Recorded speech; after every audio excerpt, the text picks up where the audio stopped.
Detachment and disassociation for the dismissive avoidant, often interchangeable phrases, but they're actually completely different things.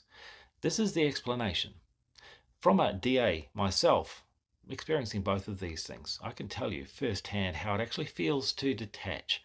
It means that I don't need to pay attention to your emotional needs. It comes from when I had an emotionally unavailable, unstable, unreliable supply as a child. It meant when I saw someone coming towards me who often had a need that was over top of my own, and I could not meet that need as a child. I didn't have the capacity for it. I'd shut down. I'd detach. So I was able to go into a state we call theta consciousness. It's a state that we're into up to the age of 7, every one of us.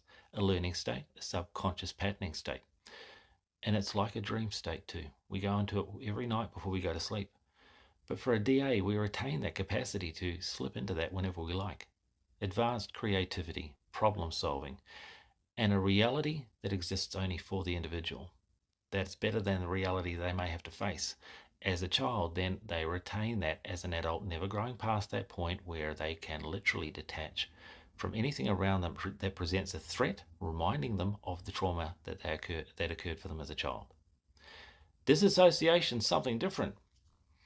Disassociation is when you cannot avoid the reality, when it becomes so emotionally overwhelming that you can't cope. And the nervous system response that's built in to remove us from the traumatic effect of what's happening is to shut down the vagus nerve. The vagus nerve provides a connection between short-term memory and emotional processing. It cuts it off. So it may be there, we may be aware of it, but we cannot feel any emotion. That doesn't mean that we are able to just connect from the uncomfortable emotions. We are gone, like we're dead from all emotion. And just to think that it might be wonderful to no longer feel anxiety, it's the worst thing you can possibly ever imagine feeling. Dead inside. So let's not project some kind of idea of what we might think and romanticize it. It's not nice. Now, just understanding a dismissive between detachment and disassociation helps hugely. Holding space for them when they are in those states, instead of insisting that they begin to behave like you might be able to, because they can't. It's a neurological disposition. It's a pattern that's formed as a young child, and it's incredibly difficult for them to move away from it. Just as it's difficult for an anxious to stop outsourcing responsibility for how they're feeling and making another person need to show up for them.